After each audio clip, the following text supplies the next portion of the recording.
체지방과 근육량, 아무래도 이제 체지방률이 올라가게 되고 네. 사실 수분 대사시키는 데 있어서 가장 중요한 역할은 게 심장이나 신장의 역할, 그러니까 네. 호르몬의 역할인데 그런 것들이 아무래도 조금씩 노화가 되죠. 그리고 연세가 드시면서 아무래도 약들을 굉장히 많이 드시게 되는데 그렇죠. 약이 상호작용하면서 우리 몸의 어떤 수분 밸런스를 많이 이렇게 균형을 망가뜨릴 수 있는데 대표적으로 이제 우리가 이뇨제가 있는 어떤 고혈압약의 어떤 종류 같은 경우에는 예, 또 예. 부종을 일으킬 수도 있습니다. 그 혈압을 조정하는 와중에서 부종을 일으킬 수 있으니까 이런 경우에는 우리가 다양한 원인들을 생각하고 치료를 하는 게 주의해야 되고요. 나이가 드신 분들의 부종은 젊은 사람들의 부종은 단지 이제 아까 정상이라고 이야기했는데 네네.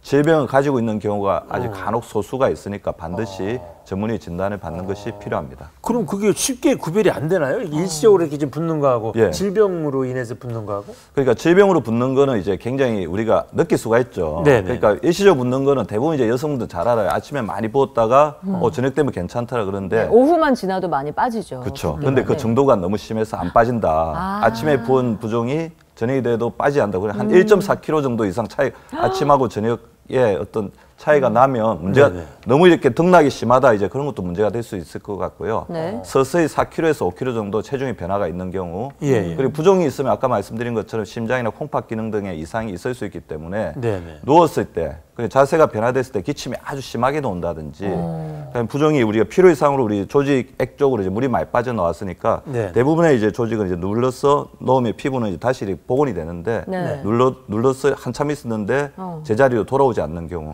그런 경우에는 질병들을 의심하셔야 되고요. 특히 여자분 같은 경우에는 네.